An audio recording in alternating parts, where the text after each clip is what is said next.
Okay, let's just dive right into this boss fight of a topic for your Management Advisory Services exam. We're talking about segment elimination, or as it's usually called, the keep or drop decision. Listen, if you're a BS accountancy student aiming to totally crush the LACPA in a couple of years, this explainer is built specifically for how your brain works.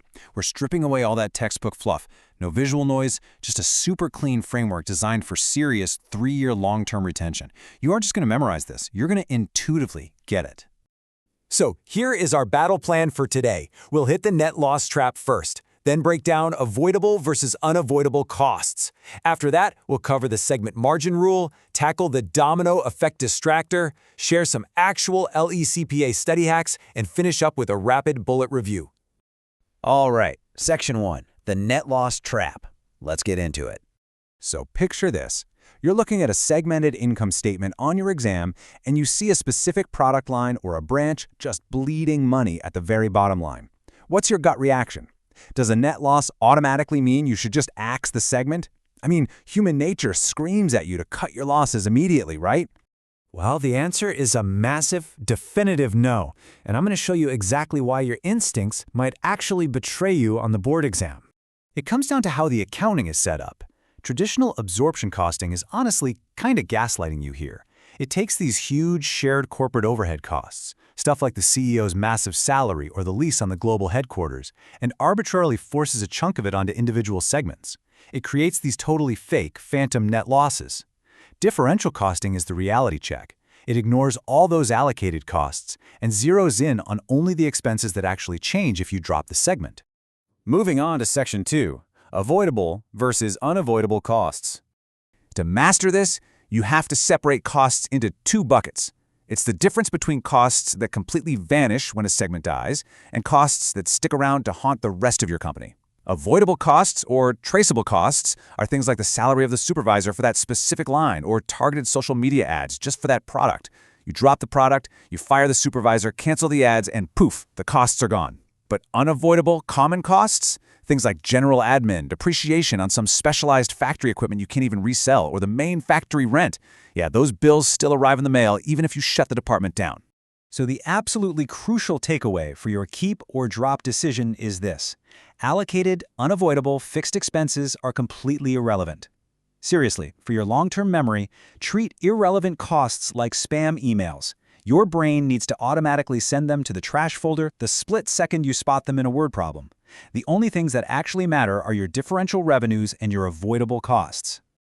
Okay, Section 3. Let's talk about the segment margin rule. Let's run through a classic scenario you'd see in the source material, like a discount drug company. Imagine if we drop their housewares product line, we lose $20,000 in contribution margin. That's cold, hard cash that was flowing into the business. But if we tally up the avoidable fixed expenses, the actual costs we save by shutting the line down, we'd only save $15,000. Let's do the math on that. You lose 20 grand in incoming margin just to save 15 grand in costs. Wait, what? Dropping that supposedly unprofitable segment actually puts the entire company in a $5,000 hole. Your overall company profit literally drops by 5 grand because all those unavoidable corporate costs that housewares used to help pay for, yeah, those just got dumped onto the surviving departments. And this perfectly highlights our golden rule for the MAS exam, the segment margin. Contribution margin minus avoidable fixed expenses. If that resulting number is positive, you keep the segment. End of story. It honestly doesn't matter if the bottom line net income looks negative because of some allocated corporate garbage.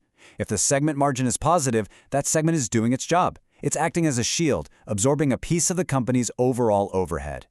All right, Section 4. Watch out for the domino effect distractor. Examiners absolutely love throwing this at you. The domino effect is when killing one department inadvertently tanks the sales of a totally different department. Think about a grocery store. If they stop selling bread because it's technically showing a net loss, what happens? People stop coming in for bread, sure, but they also stop buying peanut butter, jelly, and milk while they're there. Dropping segment A triggers this nasty chain reaction. So in a test question, it's going to read something like this. Eliminating Department 1 results in a 30% decrease in the sales of Department 2. When you see that, you've got to calculate the lost contribution margin from that 30% drop in Department 2 and add it as a direct penalty, an opportunity cost, to your decision of dropping Department 1. Don't let it slip by you. Next up, Section 5, some real-deal LECPA study hacks.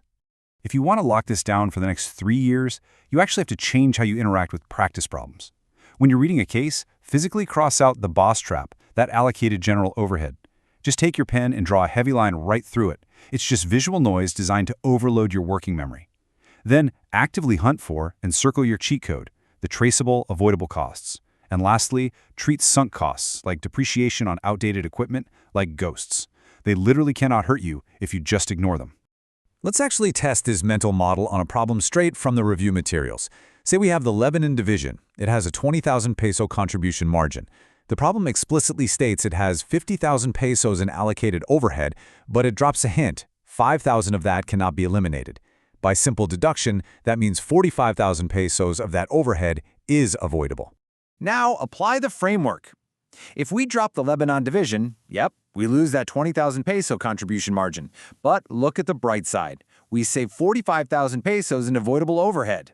Because the cash we save is way higher than the margin we lose, dropping this division actually increases our overall company profit by 25,000 pesos.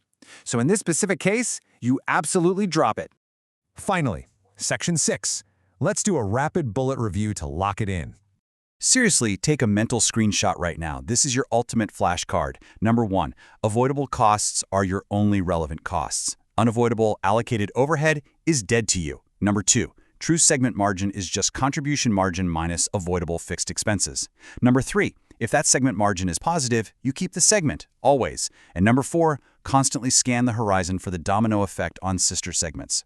The examiners are 100% going to try and trick you with a fake net loss. They're betting you'll make an emotional, knee-jerk decision.